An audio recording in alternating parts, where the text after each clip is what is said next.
Slurp!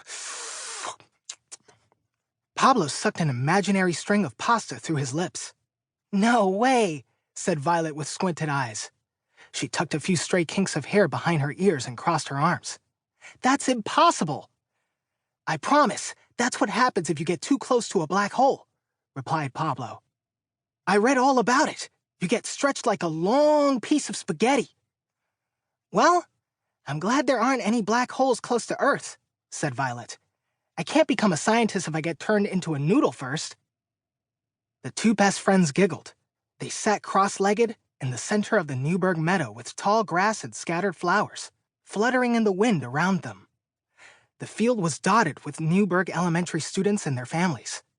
This month's field trip was outdoors, and everyone was waiting for the sun to go down. Tonight, they were going to watch one of the largest meteor showers ever recorded in Newburgh history. Did you know a meteor shower happens when lots of tiny bits of space rock come close to Earth and burn up? Asked Pablo in one long breath. Sometimes people call them shooting stars, but they're not even stars. Pablo could hardly contain his excitement. Yes, you told me yesterday, and the day before that, Violet laughed.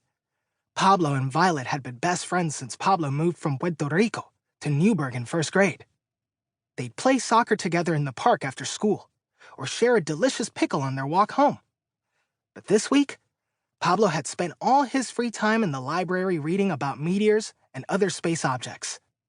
Both Pablo and Violet loved learning about science, but space was Pablo's favorite, and he wanted to make sure he remembered everything for tonight's field trip. Pablo's mom called from across the meadow. It's almost time. She held her watch in the air and tapped it. Only 15 more minutes until sunset. Violet's dad was standing next to Pablo's mom. He gave Pablo and Violet 2 thumbs up. Pablo tilted his head back and looked at the deep purple and pink sky. One day, he was going to watch a meteor shower from the window of his very own spaceship. That had been his dream ever since he could remember, even though some of his cousins would tease him about it. They said he was too forgetful to become an astronaut, but today, he was prepared. Hi, said a voice suddenly. Pablo and Violet looked over their shoulders. It was their friend Deepak.